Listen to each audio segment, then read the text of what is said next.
আসসালামু আলাইকুম। আশা করি সবাই ভালো আছেন। আমরা আসলে আয়ামে জাহেলিয়াত যুগের কথা শুনেছি, তারপরে মাঝখানে ফিতনার যুগের কথাও শুনেছি।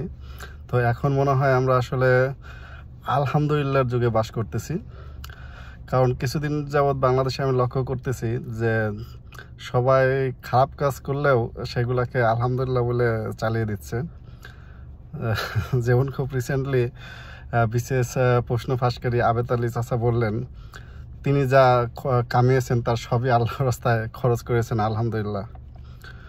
ওদিকে আমাদের তরুণ সমাজ তুফান মুভি দেখার পর বলে আলহামদুলিল্লাহ অনেক সুন্দর মুভি।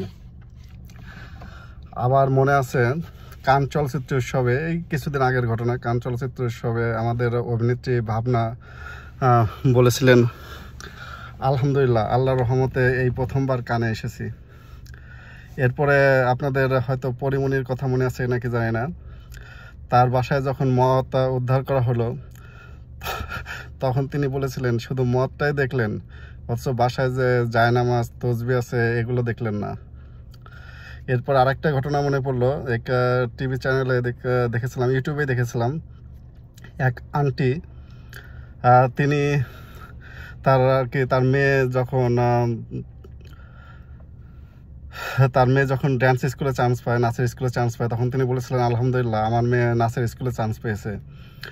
আসলে আল্লাহ সবাইকে হিদায়াত করুক, কারণ আসলে আমরা তো কিছু বলতে পারবো না। আল্লাহ যদি হিদায়াত করে তাহলে এ থেকে উত্তরণ পাওয়া সম্ভব। আসলে আমরা ভুলেই গেছি কোথায় আলহামদুলিল্লাহ বলা উচিত বা কোথায় ইনশাল্লাহ বলা উচিত বা কোথায় কি বলা উচিত, এগুলো আসলে আমাদের আরও নতুন করে শেখা উচিত। Thank you for watching me, এবং সাথে থাকার জন্য সবাইকে ধন্যবাদ। Thank you.